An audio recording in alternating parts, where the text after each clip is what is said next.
This is what not to do in LA. We want you to have the most smooth, seamless trip to LA. These are the things that we find most people coming to LA don't think about and don't realize until it's too late. So number one is do not think under any circumstances that you will get out of Los Angeles International Airport fast.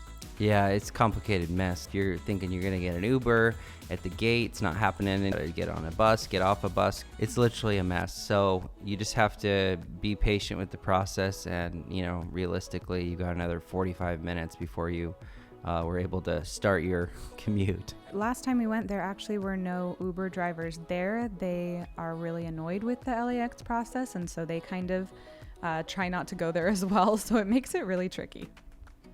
Number two is not to take public transit. It's really not the best. It's probably the most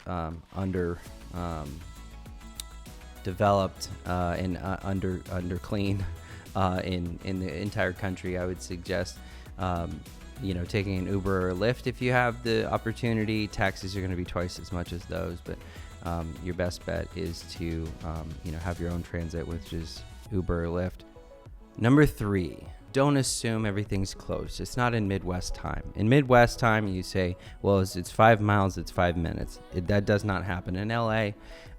It's based on the traffic, it's based on when you go, and it's based on accidents, and it's based on weather. So literally there's like 7 different equations that go into how long something will take. Whatever the GPS says, double it. And usually then you end up without any hiccups in your schedule. Give yourself enough time, and like our motto, always show up on time for your life. Number 4, don't think Hollywood is the place to stay. Hollywood is somewhere I try to avoid. And think of it this way, Hollywood's built by a bunch of people who fake it for a living. And so they've basically told the entire world that Hollywood's fantastic. And it's not that nice. It's pretty grungy. Number 5, don't go to Venice Beach except for a nice meal. If you want to go and relax and have a nice experience at Venice Beach, it's not going to happen. And to get an idea for what this looks like, check out our video that we did recently on the beach cities, the best of the beach cities. Number 6, parking is going to be really expensive and you're not going to find street parking, probably after 10 a.m. And it depends on where you go, of course. If you're in the Triangle in Beverly Hills, they've got some great parking structures. If you're going to the beach, the parking structures get full really fast. And you got to read every one of the signs. And even if the signs are backwards or the signs are in Spanish, you got to read all the signs because literally the signs will change after 10 feet. Number 7, don't assume it will be sunny by the beach. There's this thing called June gloom, May gray, June gloom. And it's an accumulation of condensation and weather and water patterns with the wind that actually create kind of a gloom. It's a little gray sky, so everything you see in the movies about sunny, perfect LA beach isn't necessarily the case for half the year. It's pretty clear once you get to the end of June into July and August. Now, if you're in central LA or if you're in the valley, you'll actually find more sunshine out there. Next thing not to do in LA is to tour the Starr's homes.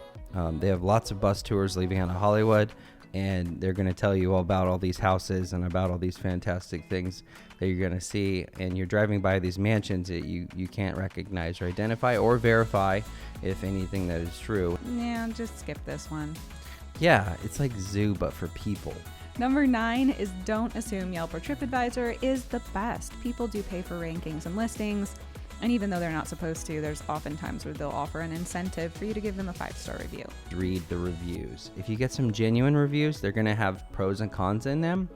And the last thing not to do in LA is to assume that your food budget is going to be the same as it is everywhere else. You're going to pay 2 or 3 times more for your food and for things to do than you will anywhere else, unless you come from New York. Even the grocery store has higher prices than everywhere else, I would say. Have a fantastic time in LA, guys. Hey guys, so if you loved this video as much as I did, please leave a comment and like and subscribe, of course, because you want to see other cool stuff that we do and all the fun places that we're going to be, because you want to come with us.